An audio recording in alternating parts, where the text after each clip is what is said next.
Ayan, hello mga kamanay, good afternoon.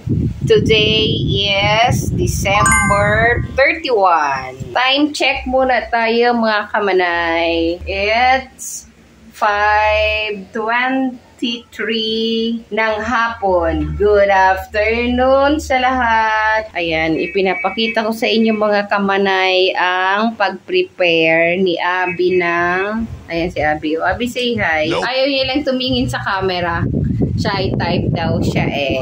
Ayan. Pine-prepare niya ang prosperity bowl.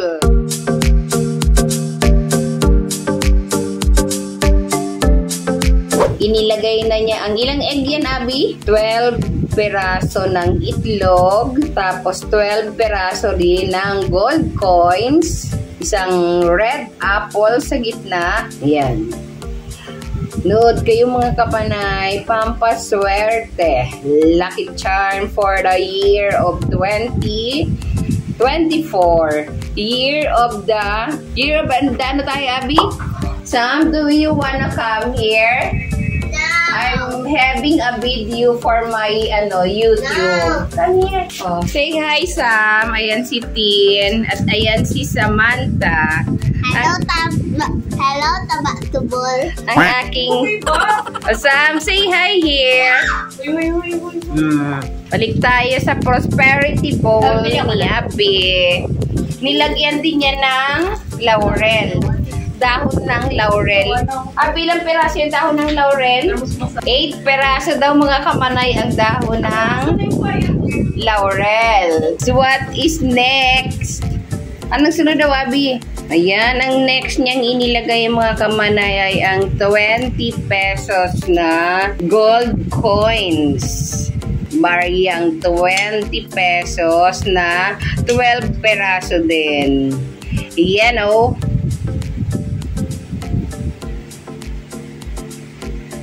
And what is next? Yung meaning ng apple mga kamanay is harmony and good health. It is believed that the red color of apples brings prosperity and abundance. Welcome po year 2024. At ang pinakalas niyang ilalagay dyan is pera na papel na tigo 100 pesos. And then, tatalian niya ng red na tali. Wait, ipe-prepare muna niya mga kamanay.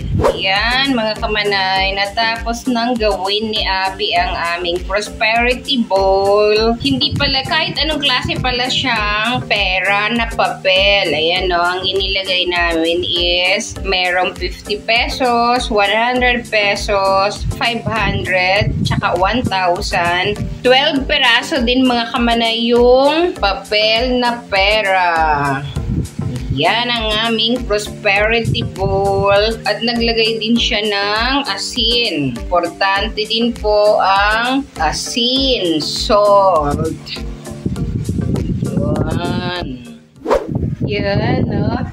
Hanggang dito na lang mga kamanay ang aking video tungkol sa prosperity bowl, kung paano namin ito pine-prepare. Ang prosperity bowl meaning is para sa kasaganaan sa taong darating. Marami sa ating mga Pinoy, mga Pilipino ang gumagawa ng ganitong tradisyon. Kasama na kami doon. No? Diba mga kamanay? Wala namang masama kung gagawin natin to. Diba? Hanggang dito na lang. Thank you po sa inyong panonood. Muli po, just click the subscribe at click nyo na rin mga kamanay ang notification bell para lagi po kayong updated sa aking mga videos. Thank you. God bless to all. Happy New Year po sa inyong lahat.